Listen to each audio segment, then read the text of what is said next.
Moto TV au cœur de l'actualité.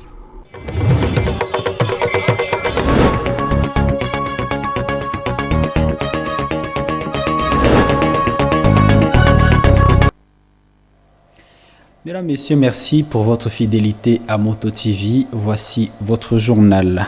Au sommaire, en territoire de Lubero, 55 militaires FARDC sont condamnés à la peine de mort pour meurtre et pillage. Sur les 66 prévenus, un soldat a été acquitté. 2 femmes civiles ont été condamnées à 2 ans pour espionnage et 6 autres militaires sont sous enquête. La défense conteste cette décision et annonce son intention d'interjeter l'appel. Situation humanitaire à Goma. Le gouvernement congolais communique un bilan inquiétant. Plus de 8500 décès enregistrés dans les hôpitaux et 5587 blessés pris en charge avec des chiffres qui risquent d'augmenter. La ville fait face à une grave pénurie de sang. Des corps sont encore présents dans les morgues et des disparitions déplorées. La crise humanitaire continue d'empirer dans la ville de Goma. Mesdames, Messieurs, voilà quelques titres. Restez avec nous pour l'intégralité de ce journal. Le tribunal militaire de garnison de Butembo a condamné 55 militaires des forces armées de la République démocratique du Congo FARDC à la peine capitale ce vendredi 28 février à Moussienene dans les territoires de Lubero. Ils étaient jugés pour des actes de meurtre et des pillages dans le cadre du conflit contre les rebelles du M23. L'audience a été couverte par notre reporter Monampezi Mazekele de retour de Lubero dans ce rendu avec Luciana Moussiviroa. Le procès a eu lieu en flagrance à Moussienene, à une trentaine de kilomètres de la ligne de front nord où l'armée congolaise combat les rebelles du M23. Parmi les 66 militaires jugés, 55 ont été condamnés à la peine de mort. Un soldat a été acquitté. 2 femmes civiles ont écopé de 2 ans de prison pour espionnage et 6 autres militaires ont vu leur dossier transmis au ministère public pour enquête. Maître Gilles Mouvoueko, l'aide des avocats de la défense, a annoncé son intention de faire appel de cette décision, estimant que son client n'avait pas été jugé. Le jugement venait d'être rendu par le tribunal, mais nous ne sommes pas satisfaits par rapport au rendement de ce dit jugement. On avait entre nous 66 clients, donc 66 prévenus. On venait de condamner 55 à la peine de mort. On a condamné une personne à 5 ans de servitude pénale. On a décliné la compétence de l'audience de flagrance pour 6 prévenus. On venait d'acquitter une seule personne. Sinon, nous attendons à interjeter appel dans le délai, parce que le délai est connu par tous. C'est dans 5 jours, on aura déjà interjeté appel pour les 55 prévenus condamnés. Depuis la résurgence de la rébellion du M23, de nombreux militaires ont été condamnés par la cour militaire pour les fautes graves, telles que la fuite devant l'ennemi, la violation des consignes ou encore la gestion défaillante des munitions, comme l'explique le major Georges Milossé. De venir faire notre rôle, d'instaurer la discipline au sein des FARDC. C'est-à-dire qu'il y a eu des comportements d'indiscipline parmi les éléments en armes, les militaires, dans différentes positions du front. Alors c'est comme ça qu'il a fallu les appréhender et éventuellement les discipliner. C'est comme ça que nous avons organisé cette audience en procédure de flagrance et foraine. Discipline, c'est la mère des armées. Donc l'indiscipline, nous serons en train de traquer tous les indisciplinés dans l'armée, ceux-là qui quittent le front sans ordre, ceux-là qui fouillent l'ennemi et puis ceux-là qui commettent des violations de consignes au front. En ces circonstances exceptionnelles, c'est la rigueur de la loi qui va s'appliquer. Parallèlement, l'armée congolaise soutenue par les volontaires d'Iwazalendo continue de repousser les attaques du M23 au sud de Lubero. Restons dans les territoires de Lubero où, dans un communiqué officiel publié ce vendredi, l'administration militaire du territoire a annoncé la reprise des activités scolaires à partir de lundi 3 mars pour les élèves et enseignants des sous-divisions Lubero 1 et Lubero 2. Cette décision fait suite à l'évolution de la situation sécuritaire dans la région qui a permis d'améliorer les conditions nécessaires au bon déroulement des cours. Les parents, enseignants et élèves des deux sous-divisions sont donc appelés à reprendre le chemin de l'école en respectant les horaires communiqués. Les autorités locales, en collaboration avec les services de sécurité, émettent le vœu de continuer à suivre de près la situation pour garantir le bon déroulement des activités scolaires dans les jours à venir.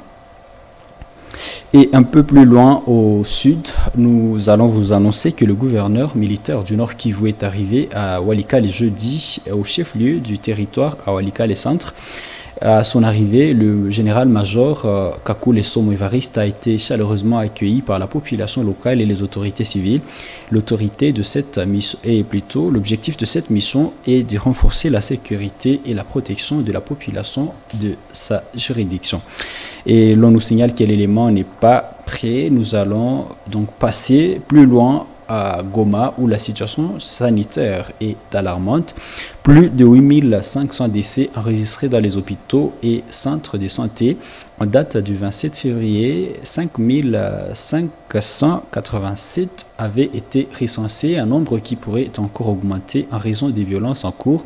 Face à cette crise, le gouvernement congolais dit apporter des solutions, notamment en renforçant le stock des poches de sang et autres besoins dont la population de Goma est en train de faire mention. Suivez le récit avec Eugénie Moussivira. Ces chiffres ont été communiqués jeudi 27 février par le ministre de la Santé, Dr Roger Kamba, lors des briefings de presse conjoints avec son collègue de la communication et de médias, Patrick Mouyaya Katamboé. Selon le ministre, la ville de Goma est sous occupation depuis un mois par les rebelles du M23 et de l'Alliance Fleuve Congo de Corneille Nangaa, soutenue par l'armée rwandaise, ce qui aggrave la situation humanitaire. À ce jour, il communique que plus de 30 corps restent encore dans le morgue. Le ministre Kamba a également déploré la disparition de plusieurs personnes, dont certaines ont été calcinées lors d'un incendie dans un débit de boissons, sans préciser le nombre exact de victimes. Dans nos centres de soins, nous avons déploré ceux qui sont morts dans nos centres de soins. Nous avons déploré plus de 1500 morts dans les centres de soins. Mais par contre, pour ceux que nous avons enterrés avec la sécurité civile, on a déjà enterré, tenez-vous bien, plus de 8500 personnes. Et nous continuons malheureusement à recevoir, nous avons à peu près une trentaine encore de décès dans nos morgues, parce que les autres ont pu être enterrés. Et nous avons, dans la nuit du 25 au 26, déploré dans un Ganda des corps qui ont été brûlés. Et nous n'avons pas encore le nombre parce que nous sommes en train de valider. Il faut savoir que nos équipes travaillent dans des conditions très difficiles où leurs téléphones sont surveillés. Face à la crise, il lance une alerte sur la possible rupture des stocks de poches de sang, essentiels pour soigner les nombreux blessés. Toutefois, le gouvernement avait déjà envoyé 1200 poches de sang à Goma et vise un approvisionnement total de 5000 poches pour faire face aux besoins urgents. Et la journée sans Facebook a lieu ce vendredi 28 février. Elle invite à réfléchir sur l'impact de ce réseau social dans nos vies. À cette occasion, les chefs des travaux et chercheurs en médias sociaux, Mohindo Tahemba Richard, mettent en garde contre la diffusion incontrôlée des contenus en cette période de crise sécuritaire. Des détails avec Eugénie Moussivira et Léandrine Malouli. Dans une interview accordée à la Moto TV, à l'occasion de la journée sans Facebook, l'enseignant Richard Tahemba note la dominance du Facebook, ces réseaux sociaux utilisés pour plusieurs fins, entre autres, se divertir et se former. Dans ses propos, ce chercheur reconnaît l'utilité de la journée sans Facebook, moment visant à lutter contre la dépendance de ces réseaux sociaux. Donc cette journée pourrait être importante pour lutter contre la dépendance et justement gagner en productivité. Facebook, c'est un média social, un réseau social qui de plus en plus favorise les cyberharcèlements. Il y a beaucoup de formes de cyberharcèlement qui se passent sur Facebook.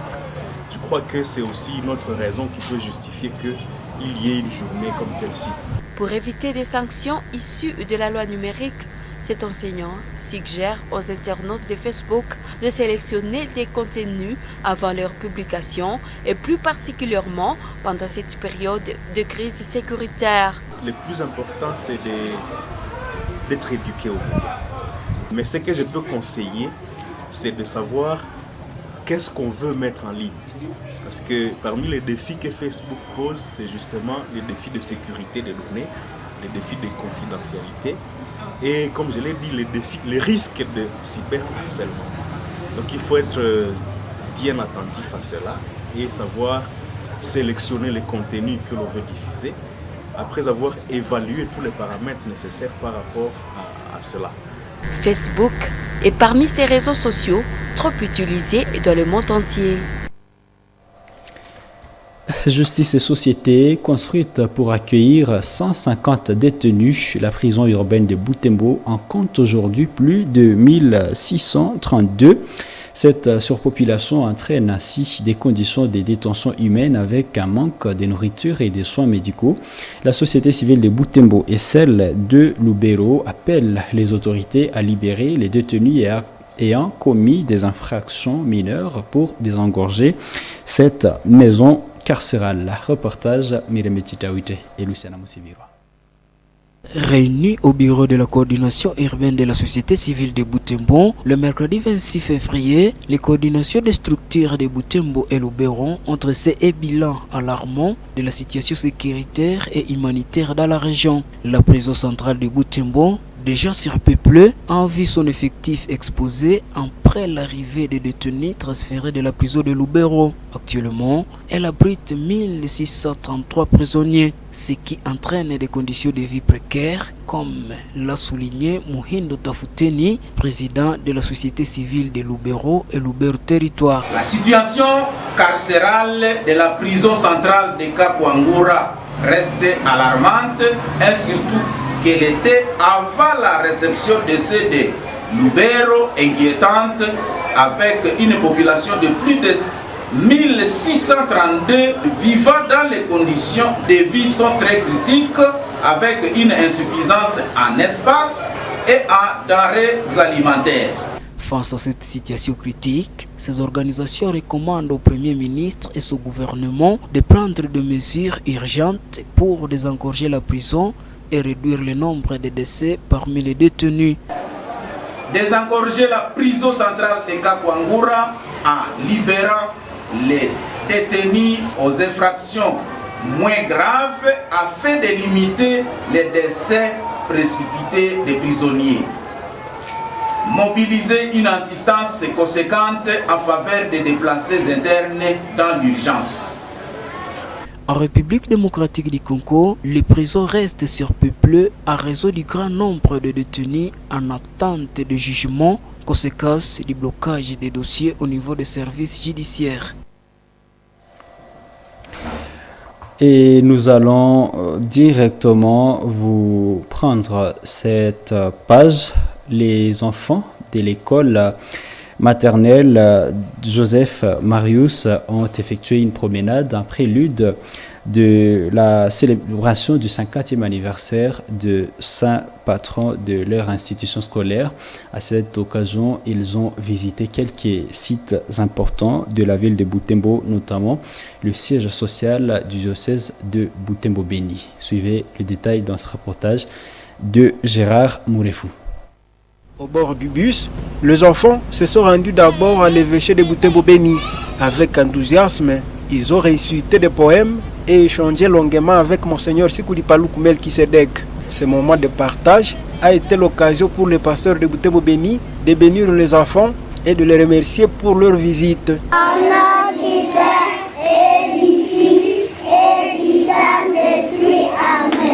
Cette activité s'inscrit dans le cadre des célébrations marquant le 50 ans du décès de Monseigneur Henri Pierre Joseph Marius, premier évêque de Butembo-Béni et patron du complexe scolaire Joseph Marius. Après l'évêché, les enfants ont poursuivi leur parcours en visitant la maison Palos où ils ont exploré les magasins de l'entreprise et reçu des cadeaux. Ils se sont ensuite rendus au supermarché Alpha où ils ont eu l'occasion de découvrir et toucher divers produits.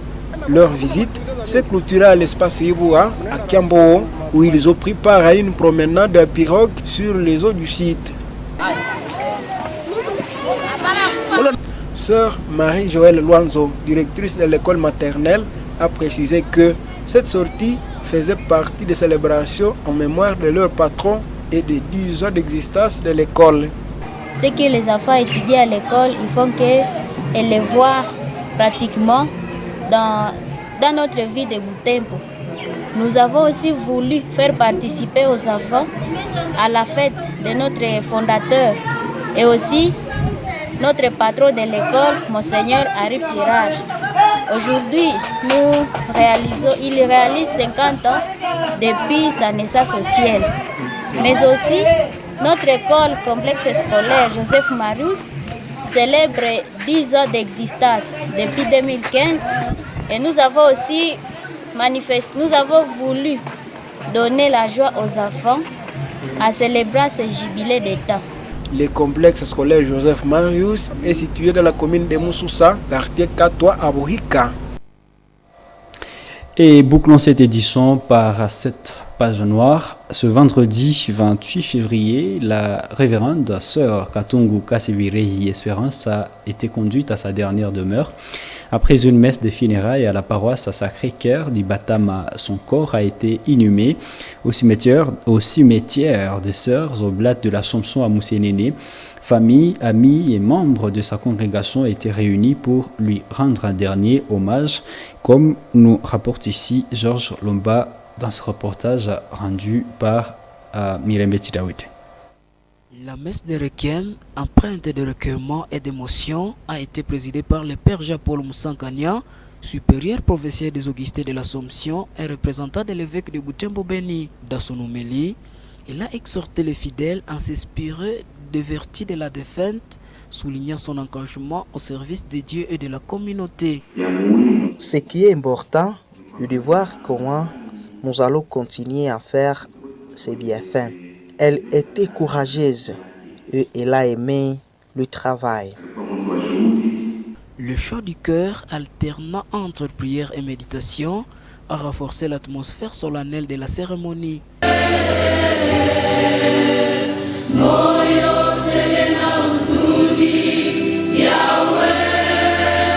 En août 2021, elle avait célébré son jubilé d'argent à la cathédrale Mater Ecclésiae de Butembo, marquant ses 25 ans de service dans la congrégation Oblate de l'Assomption. Elle a également servi dans l'administration de l'hôpital général de référence de Moussénéné. Lors de la messe, plusieurs témoignages ont été partagés. Ces causeurs ont exprimé leur profonde tristesse et leur reconnaissance pour son dévouement. Les fidèles présents, visiblement émus, ont rappelé son humilité et son sens du sacrifice. Il a été joyeuse auprès de tout le monde. Ensuite, il a prêché en ses collègues l'apostolat. Après la bénédiction finale, le cortège funéraire s'est épralé vers le cimetière de la congrégation. Dans ce dernier adieu, les Sœurs Oblates de l'Assomption ont entonné un chant d'espérance alors que le cercueil descendait en terre. Une prière collective a clos la cérémonie pour laisser place au silence et au recueillement des proches. Voilà, mesdames, messieurs, puisse son âme reposer en paix. Et vous allez comprendre avec nous qu'il s'agissait bien d'une messe de funérailles et non celle de Requiem. C'est donc par cette page noire que nous bouclons complètement cette édition du journal sur la télévision communautaire. Merci pour votre patience. Restez donc branchés car le programme continue sur la télévision communautaire. Quant à moi, je vous dis bon restez d'état et bon week-end à toutes et à tous.